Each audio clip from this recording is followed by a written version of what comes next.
what's going on, everybody? Almost in full color panel is back with another Destiny 2 wellness check, as promised, sooner than later. As you will know, two of the voices, if you follow this channel very regularly, we have Gaines and Terry with us today.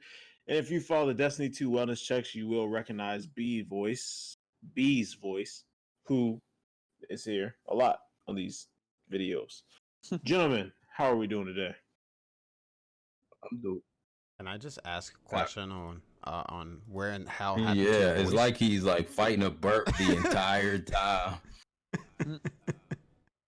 Yeah, something of the sort. Coco was looking a little testy with biting things.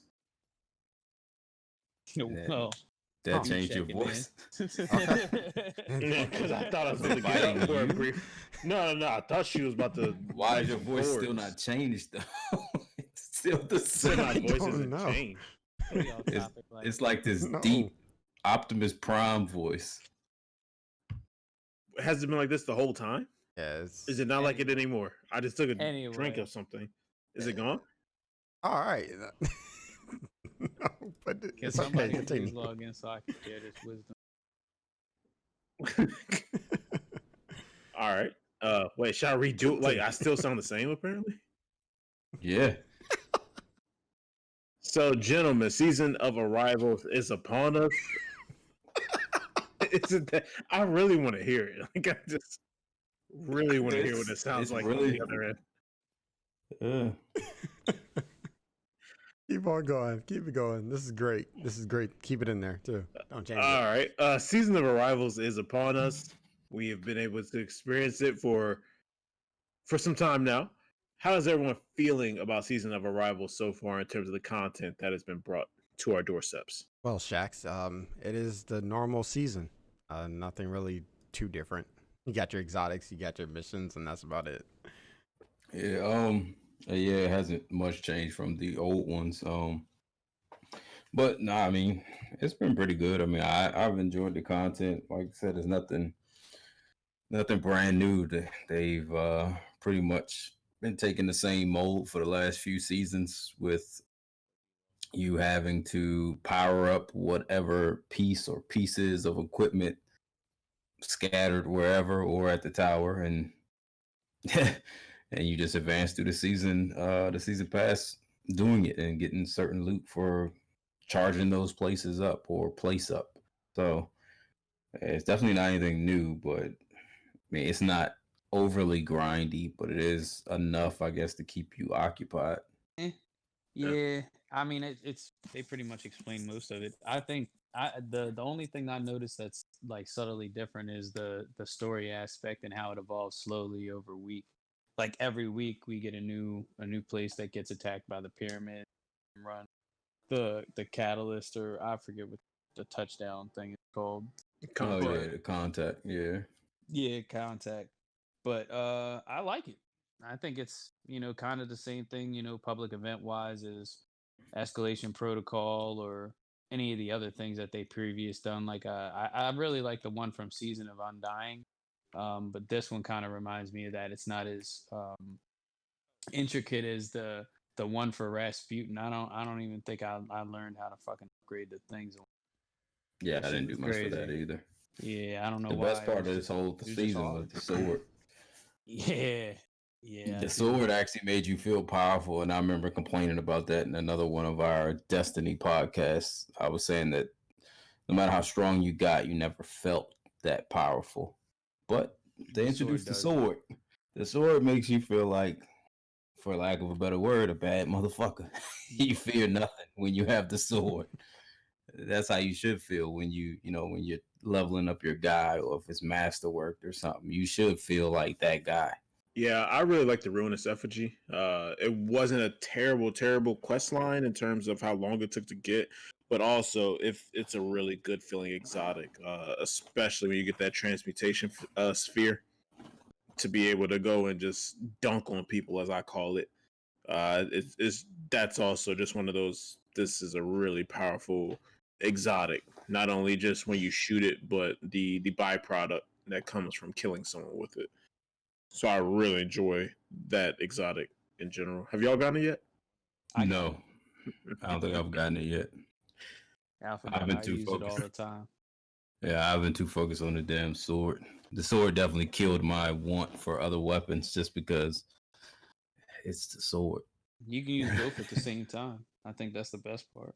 Yeah. Oh damn! The only weapon I've combined the sword with was the Wither Horde, and that's for Gambit. Because if you do that, it's super OP. Like I'm using my. Go ahead. if you shoot one grenade straight at the enemy or the primeval, one on the ground, and you go in with the sword, like you're killing the primeval within 6 to 8 seconds. First rotation Oh, every you be time. playing Gambit. Game. Yeah, anytime me and Zoe are in there with that combo, we've never lost a round ever. Like, this shit is ridiculous. As you hear, the Seasons of Arrivals has some highs and lows. I don't think it's the best. It's not the worst. It's still Season of Bounties, as the rest of them have been. Turn the bounties to get XP and all that jazz. So hopefully they do have a little bit of a shakeup with the next expansion coming. Granted, the next expansion is a big expansion.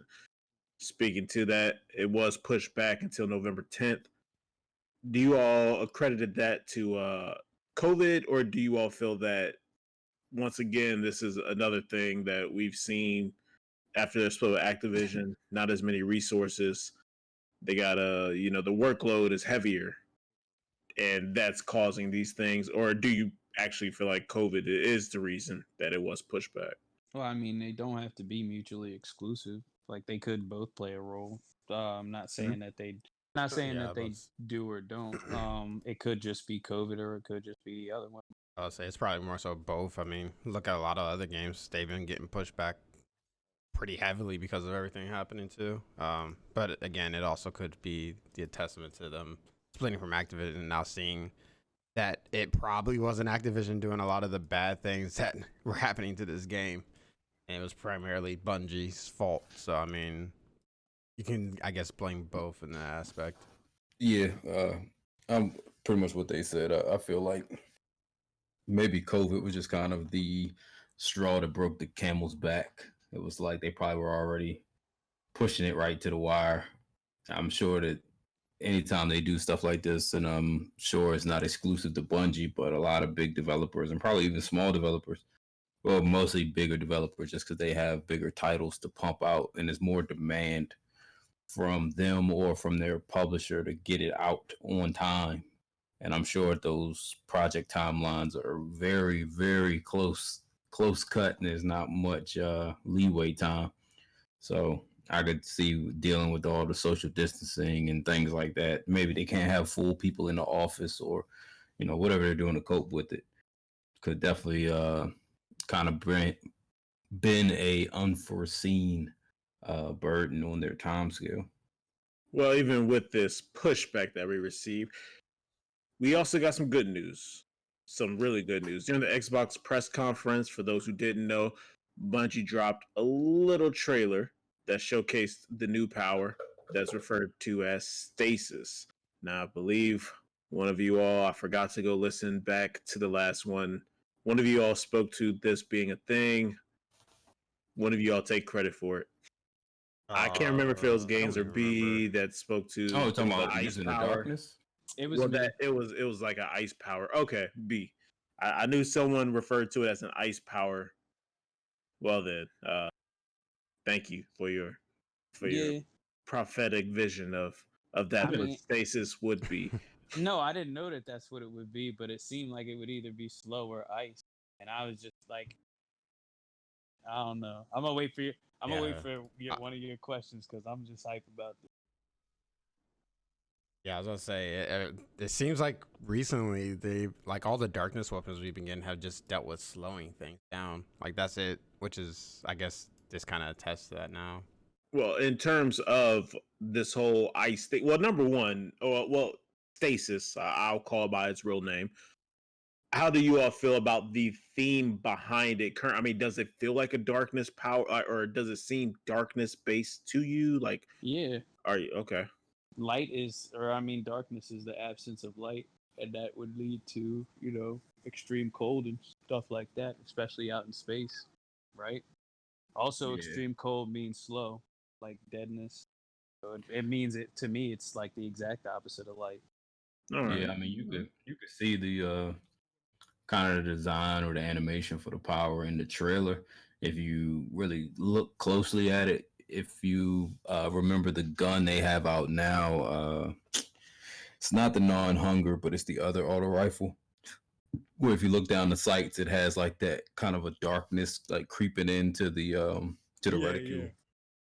It's pretty much the same thing that's almost on your characters using stasis. So I guess that would just be the next level since technically we're using guns powered by the darkness in this season. And I guess when Beyond Light comes out, obviously a good hint to the title of the DLC or the expansion, I guess, is you were going beyond the light to fully indulge into the powers of the darkness.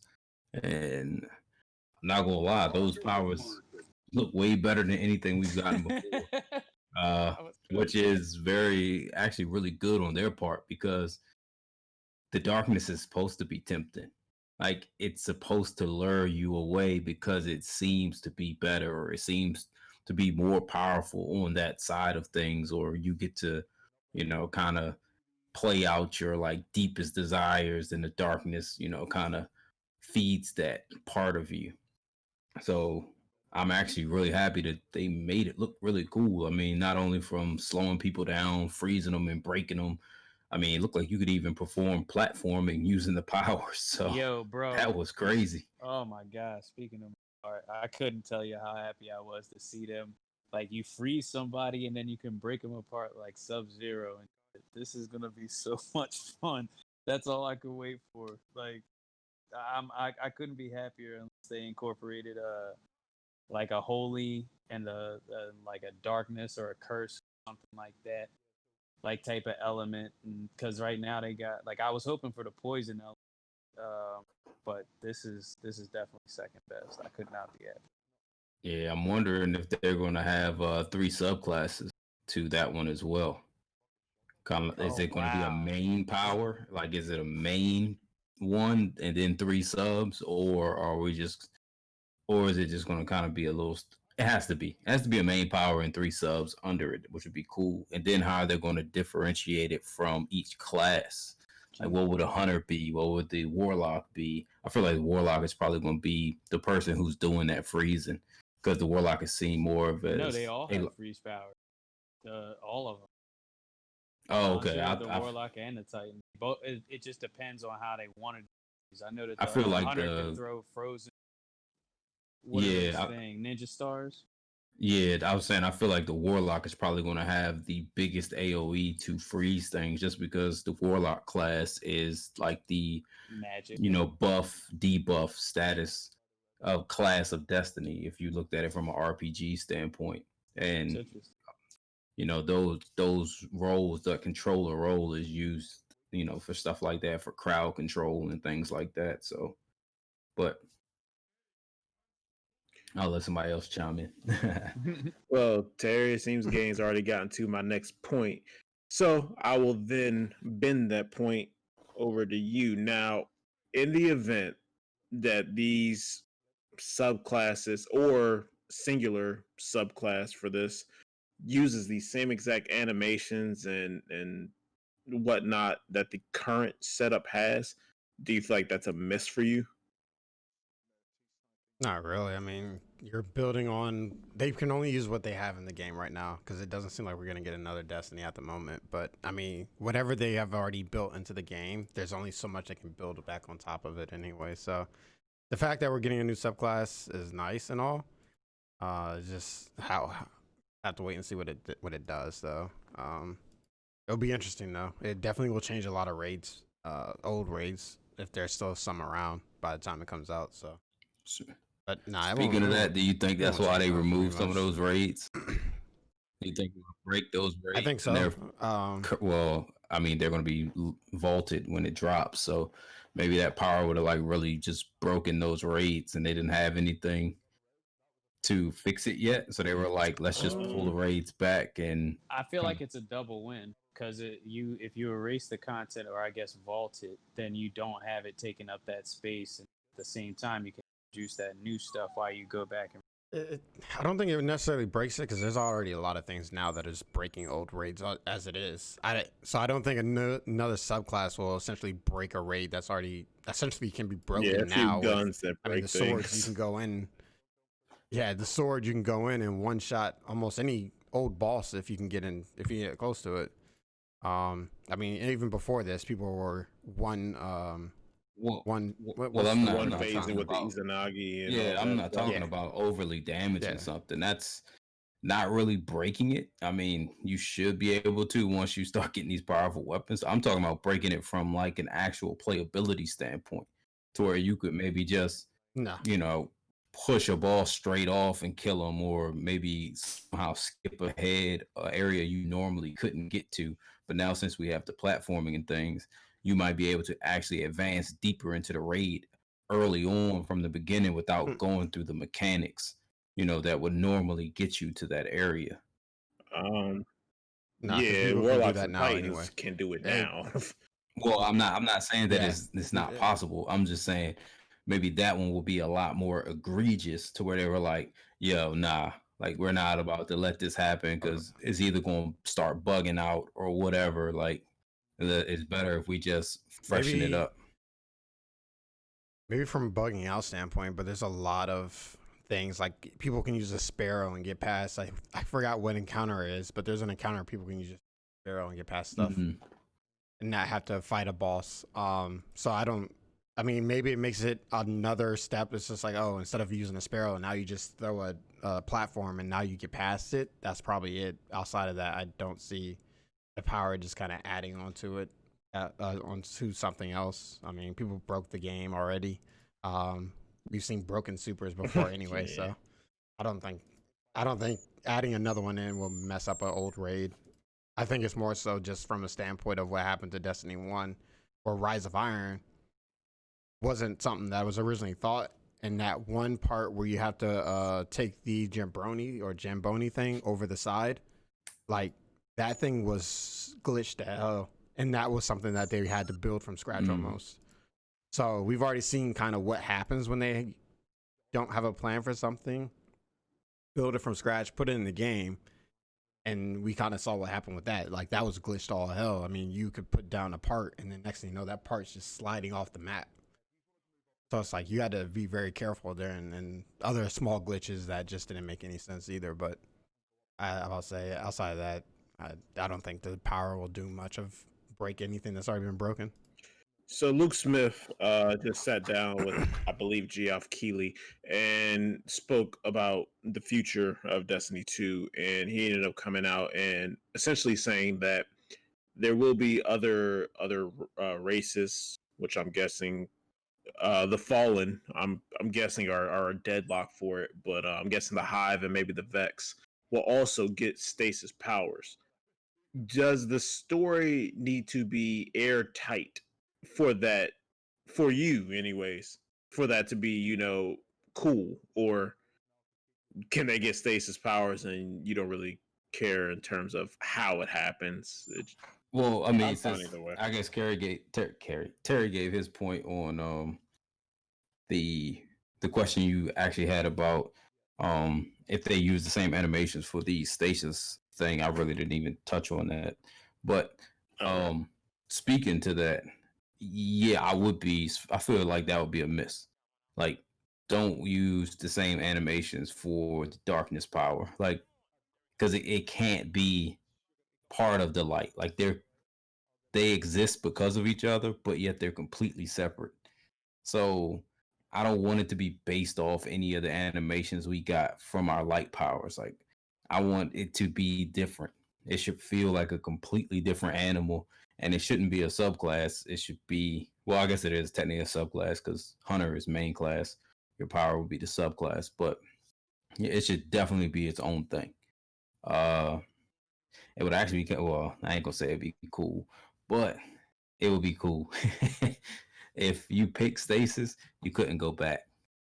Like, once you delved into the darkness, like, that was your path. You can't just dance between the darkness and the light. You got to pick that path and kind of see it down. That'd be cool, especially if like I said, the last expansion pack. I forgot what it's called, like Fallen Light or something like that. I really feel like they're going to end up pitting people against each other, and that'd be cool.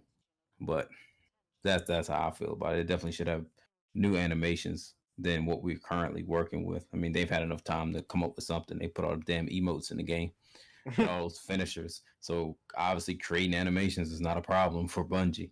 So they can create some new ones for the new power.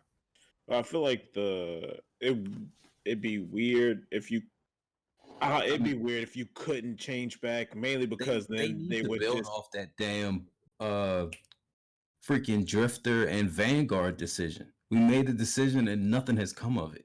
Something needs to come of what side you went to. I mean, I picked the Drifter because obviously, I mean, it's evil. But yeah, I mean that was the kind of thing with the whole Drifter side was that the shadows of Yor or whatever, that was their whole thing was playing in the darkness but still retaining their light, and that essentially fusing light and dark made them their like true selves or whatever. So it'd be kind of like weird if you couldn't, but I've been thinking that given that storyline or whatever, they would end up allowing you to possibly make your own class type thing. But I think that would be a D3 type thing. I don't know if the current capabilities would allow you to have, you know, a solar grenade, but like a arc super running simultaneously. I'd like to think you could, but So, I don't, I was about to say that would be so dope. you want to be the Avatar? basically. And we've seen some of the Ikora, at least I believe, use multiple powers in like one setting. But I mean, I would like to think so. Shit, as much as we've done in Destiny, like it would be weird to not to. Yeah, it would be nice to be able to do that. I mean, because technically we already can. You just have the. I guess it's not that smooth of a transition. Just having to push start and change over to another subclass so you can use a different power. Like obviously your character isn't leaving the instance. He's not. He's still in that exact area, and then you just start using a different subclass power. So technically, you should be able to just use them on the fly without having to, kind of go in and change your whole class. That would be cool. If the story wasn't airtight, I really wouldn't care much just because I've given up on Destiny and their story as a whole. I mean, it's not a bad story, but you just realize it's not a full fledged story. Like it's not anything that's going to cover all the gaps or all the plot holes or anything. They're just not. Maybe if you're one of the people who go out and read all the lore books, try to find all the little hidden grimoire cards and all this extra work you have to do just to be able to piece together that stuff. I mean, I know I would say probably about 85 to 95% of the people are not doing that because there's too many avenues you have to go down, and some of them actually include spending more money just to figure out what's going on. But yeah, I wouldn't be sad about it or upset about it. I really don't even understand how the whole taking power just approached out of nowhere. But whatever. Like if they have stasis and we have stasis, that's cool. I could care less. As long as I get stasis and it's a cool power, I'm good. Oh, I have nothing more else to say. I mean, it would be dope just seeing how it goes, but they do need to fix their story a little bit. That's for sure. Yeah, I kind of feel like the story does need to be airtight in a way, and I only want to be airtight just out of hopes for that D3 still hoping for it to happen, but for that to happen, I feel like this needs to be airtight to the fullest to really explain the darkness and the light, and to really give some format of purpose to everything that's happened.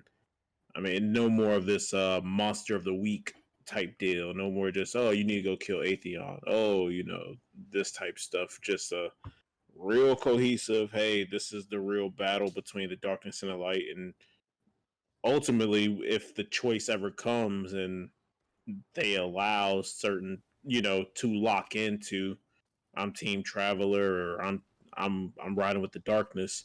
to really, inform you of both sides. Like if I'm gonna make this choice, like please give me both sides straight, cut and dry in some capacity, and maybe leave some mystery.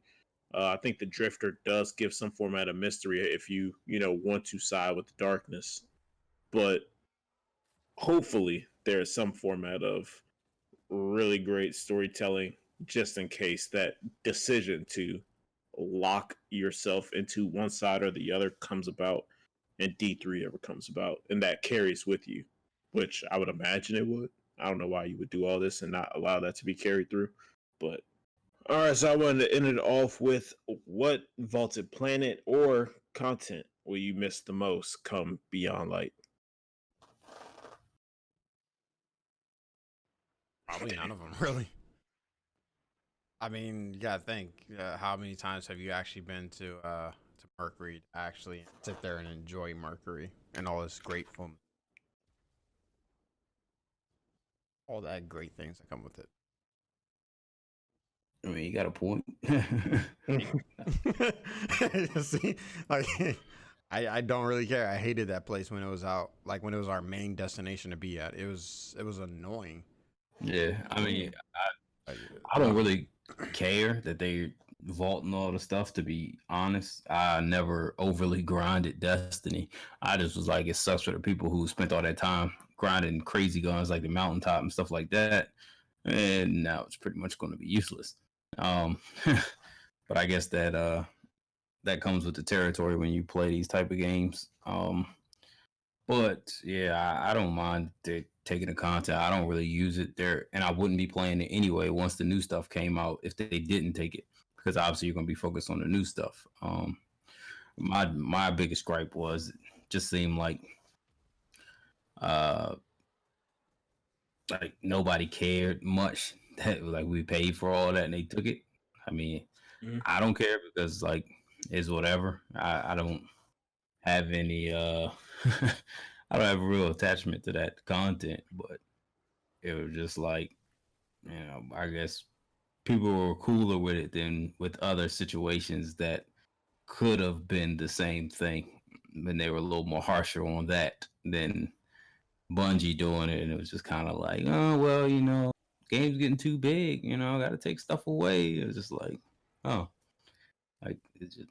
I think I just look at it from aspect of an MMO at this point. Like other MMOs, yeah, they don't take it out. Yeah, and you still can go play it, but it's just like really go back. I think I kind of just look at them like whatever. If it means that they're gonna be able to take something out and they're able to put something in, now the part where it's gonna be annoying is if they take that stuff out and the stuff they get put back in are just like, yo, you probably could have done this without doing all. Now, sunsetting of weapons, don't really care. I mean, as you get stronger, you should be going on to different and better weapons. But like taking away planets and all this other stuff and just taking away the content, just to say that will probably be a place that they'll run into it. It's weird that they sunset exotics, though. They shouldn't sunset exotics. Like no, they're not going to sunset exotics. No, I mean, like the mountaintop, you won't be able to level it up. Oh, ritual weapon. Ritual weapon. Okay. Oh, the mountaintop's not an exotic? No, it's a ritual weapon. No, but yeah, that won't be. That will be sunsetted. Yeah. Ah, okay. For some reason, I thought the mountaintop was exotic. Yeah. I mean, your point still is highly valid. That you had to do all that work to get it, and that was a long ass quest. I mean, I didn't get it just because how much work it was. I was like, yo, what? Like, hell no, I'm not doing that. But I think it was more so of an annoying. Oh yeah, it was. It had nothing to do with skill or talent. It was literally just like, do you want to sit there and just get all those kills with the grenade launcher and play hours and hours and hours and hours just to get this? And those have never been.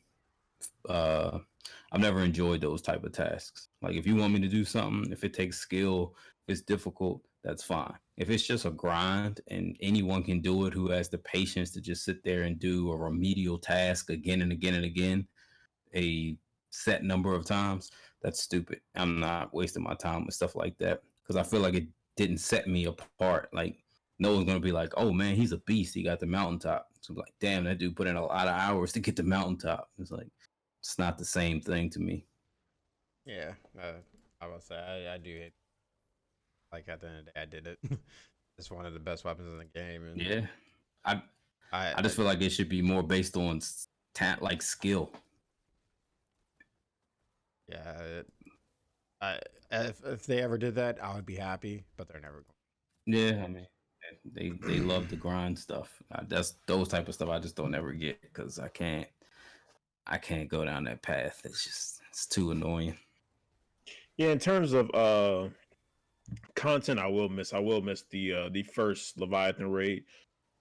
I feel like out of all the raids, that one was most balanced in terms of it wasn't as easy as Eater World. I mean, it wasn't as Eater Worlds is dumb easy. So I mean, pretty much for people getting into raids, like that's not a good representation of how raids can get real crazy in a matter of seconds.